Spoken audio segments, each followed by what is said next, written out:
2심에서 무죄가 선고된 이재명 전 더불어민주당 대표 선거법 위반 사건과 관련해 이례적인 초고속 심리를 이어가고 있는 대법원에 관심이 집중되고 있습니다. 언제 선고가 날지 주목되는데 이르면 5월 11일 대선 후보 등록 마감 전에 결론을 내릴 수 있다는 관측까지 나옵니다. 구나연 기자의 보도입니다. 이재명 전 대표 선거법 사건 심리에 속도를 내고 있는 조희대 대법원장. 출근길에 많은 기자가 기다렸지만 아무 말 없이 청사로 들어갔습니다.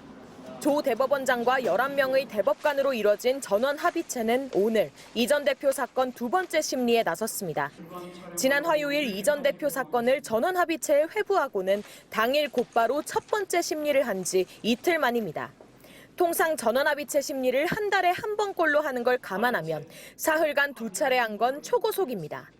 이대로라면 5월 11일 대선 후보자 등록 마감 전에 결론이 나올 수 있다는 관측까지 나오면서 따져봐야 할 경우의 수는 더 많아졌습니다. 대선일인 6월 3일 이전에 결론이 나오면 선거에 미칠 영향력도 클 수 있습니다.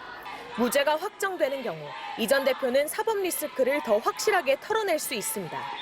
대법원이 유죄 취지로 사건을 2심 법원에 돌려보내더라도 당장 피선거권이 박탈되는 건 아니라 대선 출마에 걸림돌이 되는 건 아닙니다. 하지만 이 전 대표의 정치적 부담은 커질 것으로 보입니다. 이론적으로는 대법원이 파기 자판, 즉 기존 무죄 선고를 뒤집고 유죄 결론을 내놓을 수도 있습니다. 이 경우 벌금 100만 원 이상이 선고되면 이 전 대표는 대선 출마 자체가 불가능해집니다. 하지만 가능성이 희박하다는 게 중론입니다.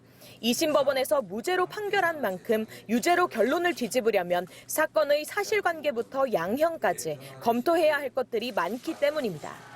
최근 10년간 공직선거법 위반 사건 중 파기 자판돼 무죄가 유죄로 뒤집힌 사건은 한 건도 없었습니다.